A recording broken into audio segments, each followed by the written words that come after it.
have helped shape the past of Black history.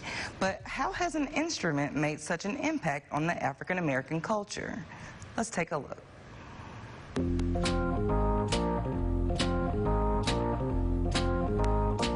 They're the people who have shaped Black history and culture throughout our society, instantly recognized as leaders who brought change for the betterment of all.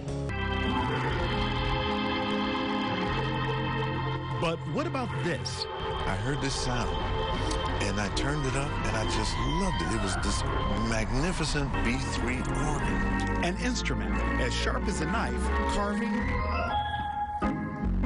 and creating sounds that are a staple of spiritual life in the Black church. I heard it, but I felt it. On this Communion Sunday at the First Church of Deliverance in Chicago, that feeling stirs deep in the soul and carries the voices of the congregation. The man behind the keys, the church's pastor, Reverend James R. Bryson, Jr.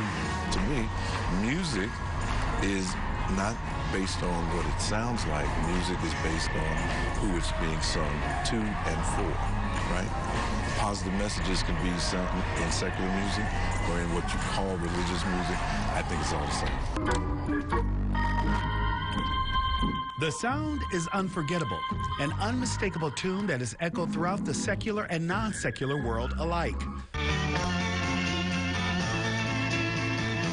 You may recognize it from The House of the Rising Sun by the Animals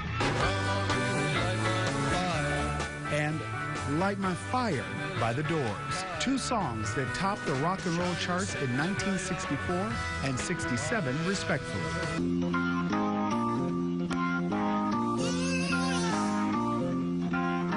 But it was Booker T and the MG's 1962 hit Green Onions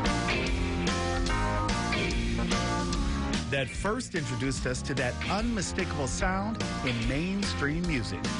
A sound that until then had been as central to the Black church as the pastor himself. Created in 1935, the Hammond B3 organ was an affordable and smaller alternative to massive pipe organs you usually heard in bigger churches.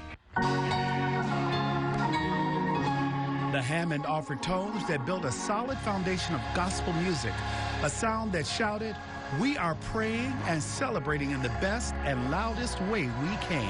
It's a sound that'll save you, bro. Which is what brought me here. The church's original pastor, Clarence Cobbs, led one of the first congregations to feature the Hammond B3 organ. And it's also where Reverend Bryson first learned to play as a boy. It is a sound that I believe really reaches the heavens. And when you've got a great choir behind that sound, or with that sound, or in front of that sound, you're talking about heaven. The sound isn't as popular with younger people as it once was. Music and instruments that make it have changed.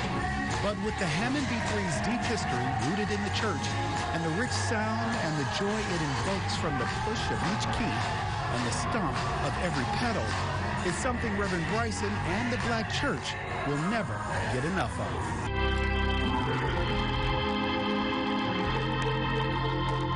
Medicine for the heart, with the power to lift spirits to the sky.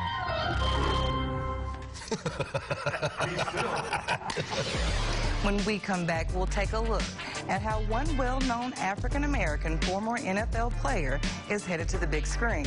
Stick around to find out just who we're talking about.